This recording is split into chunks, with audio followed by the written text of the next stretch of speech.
Cylinder இல்லைன்னா சாப்பாடே ஆகாது. அப்பெல்லாம் என்ன பண்ணீங்க அந்த காலத்துலதான்? விறகு வச்சுதான் தூக்கி அடுப்பட்டு வச்சுக்க வேண்டியது.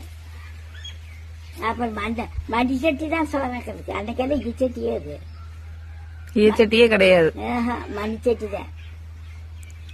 கறியாக்குனாலும் என்ன சுட்டாலும் வடை சுட்டாலும் மண் வடைச்சட்டி பூரா மண் வடைச்சட்டி குடம் மண்ணு குடம் தான். ஆமா மண் குடம். மண் சட்டி தான் கறியாக்கிறதா என்ன ஒன்னாலும் மண் சட்டி தான்.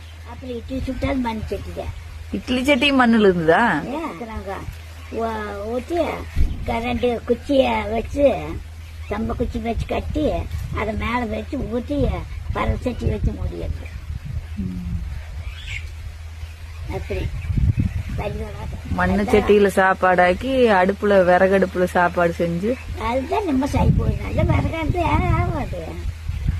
அதனாலதான் நல்ல உடம்பு நல்லா இருக்குது இப்ப வரைக்கும். நம்ம திங்க பத்த வச்சுட்டு கம்பரிச்சு கம்பரிச்சு போட்டு நல்லா உலகாது நல்லா கொளுத்துக்கு முறை கொட்டினா கிளறி விட்டா 4 கொடி வந்தா சோமடுப்புல எடுத்து வச்சுட்டு பருப்பு போட்டு அது சோறு பச்சை பண்ணியாட்டு புளிக்கு போகும்.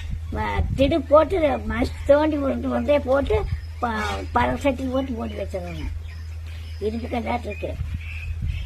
கறிக்கெல்லாம் இருந்தாலும் அப்படி தோண்டி தோண்டி தண்ணிக்கு போட்டு எடுத்து வச்சிருது.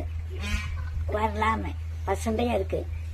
சும்மா தோண்டி போட்டுனா வரன்னு இருக்கு. தண்ணிக்கு போட்டு வச்சிடணும்.